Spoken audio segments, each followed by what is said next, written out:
Hi, and welcome here to Heal Within with Dr. Evette Rose, trauma therapist and also creator of Metaphysical Anatomy Technique. Today's podcast is going to be your safe place to explore emotional healing, nervous system repair, and also deep inner transformation. And if you are ready to go deeper and you would like to be supported in your journey, you can book a one-on-one session with me or any one of my certified meta-psychology coaching practitioners. You can also join our upcoming live healing events, workshops, and also retreats at metaphysicalanatomy.com.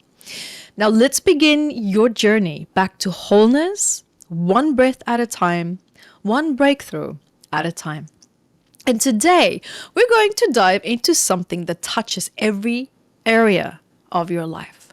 Whether you are healing, whether it's trauma, building a relationship, running a business, or just trying to get through your day without that emotional overload.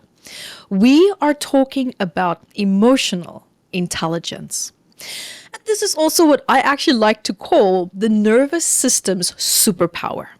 Now, it's not just about managing your feelings. It's actually about learning how to work with your emotions, not against them. You see, it's the foundation of how we connect with others, how we lead, and how we communicate, and also how we heal. Now it begs the question, why emotional intelligence matter now more than ever? You see, we live in a world that celebrates hustle, data, intelligence, but emotional intelligence? I don't know. I see it as being something that's actually quite overlooked. And yet, it's actually one of the strongest predictors of success. And research even shows that.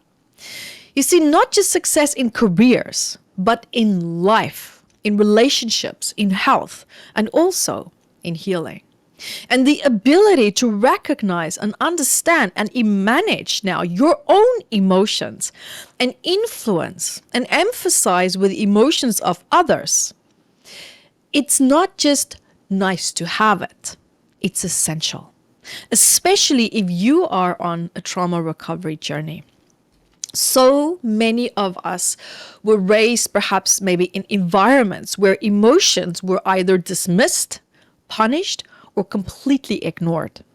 And because of that emotional intelligence, it wasn't modeled for us. But here's the good news. It can be learned at any given age from any starting point.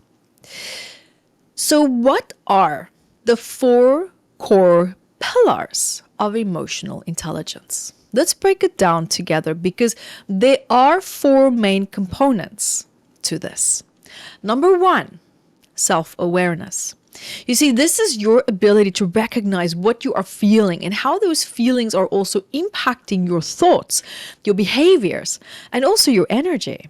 It's also about noticing without judgment. This is something that's quite hard for most of us. I mean, it was hard for me as well when I started to bring my awareness to this. How to notice without judgment. I don't know about you, but have you noticed how sometimes you look at something and you just find yourself formulating all these opinions and often sometimes quite negative judgments. And before you know it, you're having a really strong opinion within seconds. Now, if you don't know what's going on inside, and when we create all this judgment, it's hard to respond accurately and properly. You can only react. And one of the biggest breakthroughs in my own healing journey was actually recognizing that the way that others treated me, especially when I was younger, that became my inner voice. That became my inner compass. And their rejection became my self-talk. Their limitations became the boundaries of what I thought I could have and not have. But once I started to gain awareness, self-awareness, I was starting to find myself being able to say, I no longer accept your definition of my worth. I get to choose that now. Number 2, the second core element here is self-regulation. You see, this is the ability to manage your own internal world, your emotions, your impulses, and also your responses. And this isn't about suppression or being calm all the time. It's about knowing when to pause. It's about breathing through activation. And it's also, I would say, it's also making choices from your values instead of your triggers. Now, it's one thing to make choices from our values gracefully, not fighting for it. You see, in trauma healing, we often work with the nervous system to retrain this regulation. Because, the truth is, if you don't feel safe, and if you are one of my students, you'll know I talk about this a lot, and research shows this. This is not something new that I came up with. You can't regulate. If you don't feel safe, it's going to be really hard to regulate. And emotional intelligence actually gives us tools to create that safety internally. Now, the third element that I want to share with you is social awareness. Now, this is about understanding what others are feeling, not through assumption, but through a complete sense of empathy. It's about attuning. You see, empathy isn't I know how I would feel if I were in your shoes. It's actually I'm curious about how you feel in your shoes. You see, when we heal from trauma, we become more socially aware, not less. Because we no longer then project our pain onto others. We start to feel what's real instead of what's protective. The last fourth element is relationship management. You see, this includes communication, collaboration, boundary setting, and also conflict resolution.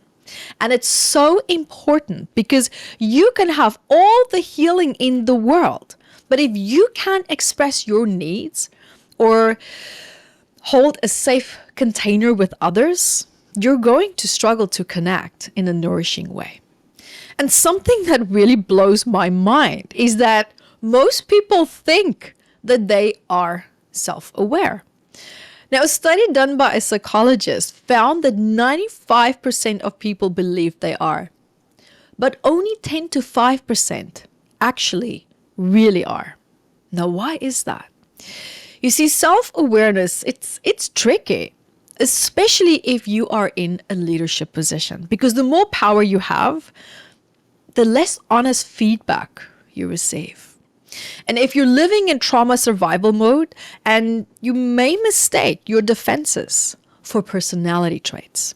As an example, I'm just direct, might actually mean I learned to protect myself by being blunt. But here's the truth. Self-awareness, it's not a trait. It's a practice. Now it begs the question, how do we even begin to strengthen our emotional intelligence? Let me give you 3 but powerful ways that we can start to already build our emotional intelligence. I'm going to share the points with you that helped me on my journey because I'm still building mine. By nowhere at the end line yet, but I'm definitely building it.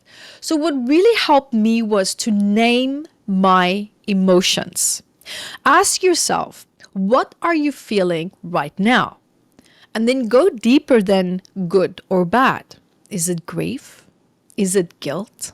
Is it disappointment? Is it excitement masked as anxiety? Naming it is actually going to help to almost like give your brain something to work with, actually instead of something to run from. Second is ask for feedback. Ask someone that you trust, how do you experience me when I'm stressed? When I'm under pressure? Do you feel hurt by me? It might sting, but it's also freeing because you can shift what you can't see. Another third point is also read stories, watch people, and stay curious. Because reading books with complex characters or watching how others respond emotionally or reading people's autobiographies, it really can help us to grow our empathy muscles. And the more perspective we start to expose a little bit more of ourselves, the more emotionally agile you actually can become. You see, so whether you are a coach, a healer, a business owner, or even just a parent, and not even just a parent, I'm a parent too, and God, that feels like 4 jobs in one. Emotional intelligence isn't just personal, it's cultural. You set the tone. You see, so to create environments where people are safe to share, that's one. This can also be where, let's say, where feedback is not punishment, where success can also be defined not just by output, by how people also feel along the way. You see, celebrate not just the person who climbs the mountain, but the people who actually help them to get there. Emotional intelligence, it builds trust. And trust builds legacy. So it's really important, and I invite you to remember that emotional intelligence, it's not about being perfect. It's about being present. It's not about having no emotional reactions. It's about understanding why you have them and learning how to move through them with grace. And if no one ever told you this before, you are allowed to change your emotional patterns. You are allowed to break the cycle. And you are absolutely worthy of being seen, heard, and also loved for who you really truly are. And if this episode touched you, if there was something valuable in it, share it with a friend. And also let them know that it includes a meditation, which is exactly what we are now going to move into. So when you're ready, I invite you to take a nice deep breath and get yourself settled. You can sit up, you can lie down, whatever you feel most comfortable with. And when you are ready, let's start by taking nice, slow, deep breaths. Maybe a nice one in the nose and out the mouth.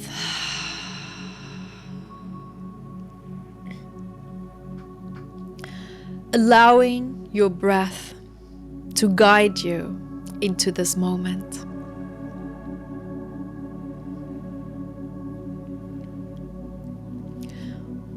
Inhale calmness and exhale that tension.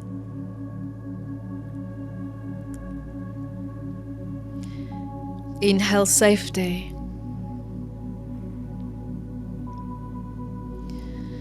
And exhale that baggage of what you feel you are ready to release.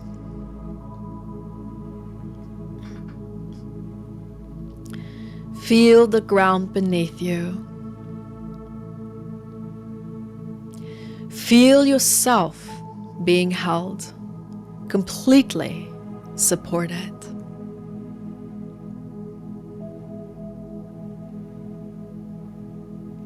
You don't have to carry it all. Not here and not now.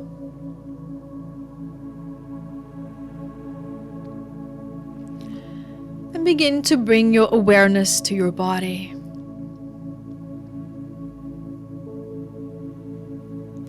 Gently scan from the top of your head down to your toes.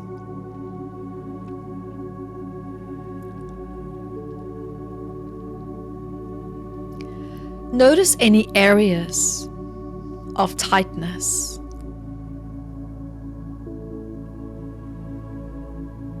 Heaviness. Or numbness. No judgment, just curiosity.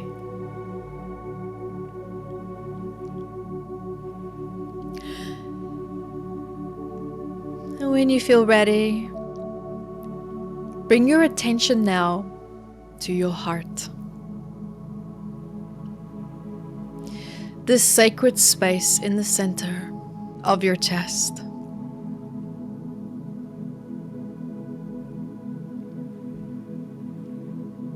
Maybe it feels light. Maybe it feels guarded.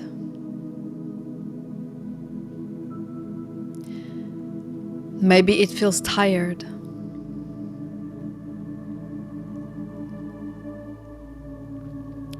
Whatever is present, it is welcome there. Observe it.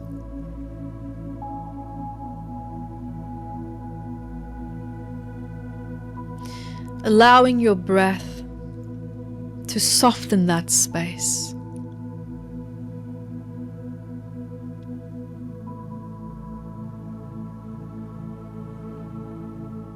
Inviting love to begin to return to the places in your body where pain lived.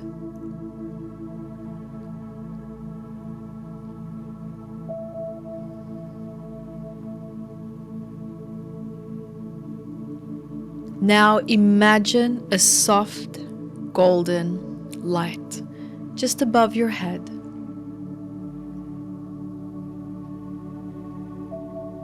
This is your healing light, your essence, your truth. And this light is wise. It knows what you need.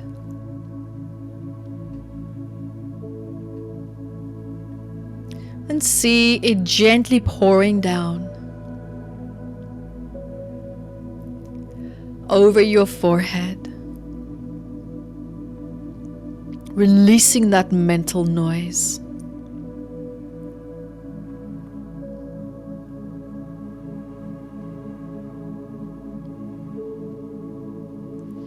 Over your throat,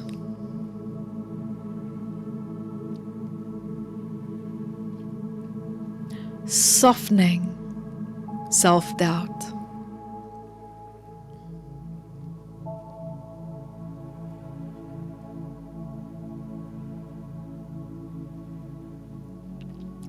Over your heart, dissolving old pain.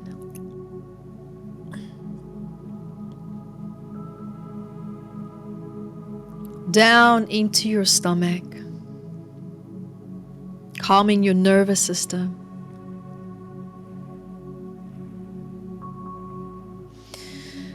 And also through your legs, anchoring you back into the earth.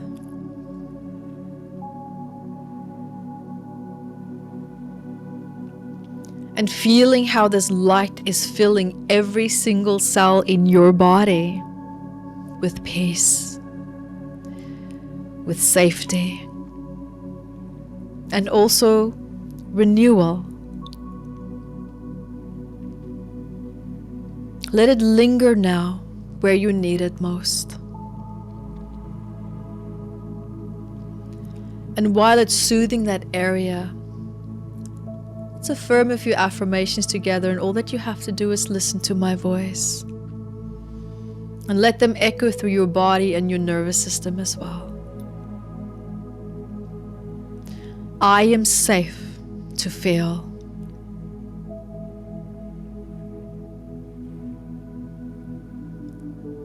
I'm allowed to heal.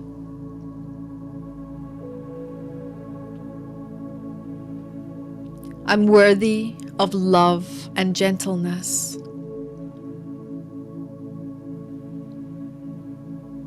It is safe to let go of what no longer serves me.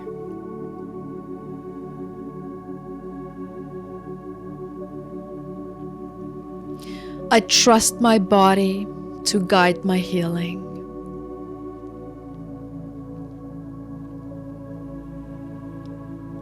Finding yourself breathing in those words and let them land deep. Let them soften the inner edges of your body.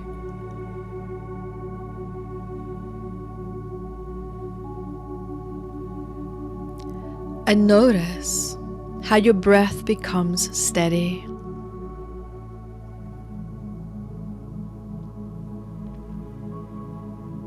Feel your heartbeat calm.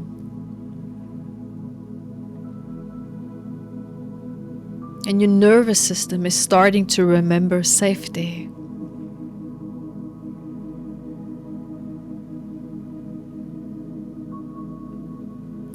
And your body is remembering peace.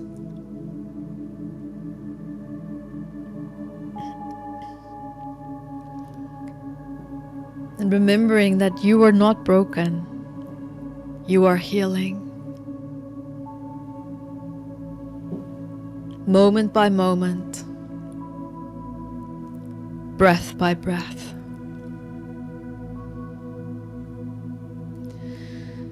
And when you feel ready, you can gently start to bring movement back to your body. Maybe you can wiggle your fingers and your toes. And give yourself also a nice stretch if you want.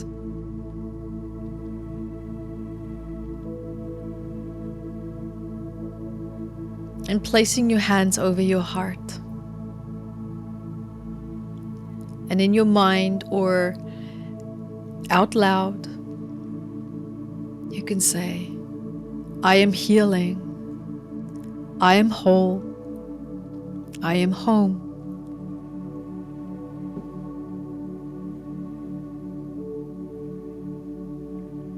And when you are ready, open your eyes and bring this calmness with you.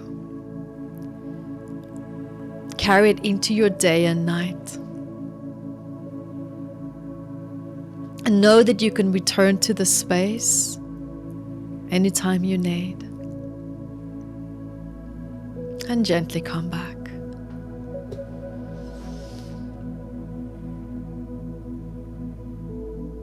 Beautiful. Welcome back. Thank you so much for staying here with me to the very end. And if this episode touched you, then share it with someone who's probably also maybe going through the healing journey. And also, affirmation for today is, I'm worthy of gentleness and love. Beautiful. Thank you so much for being here with me, everyone. I love you. And until next time, be the light that you are. Bye, everyone.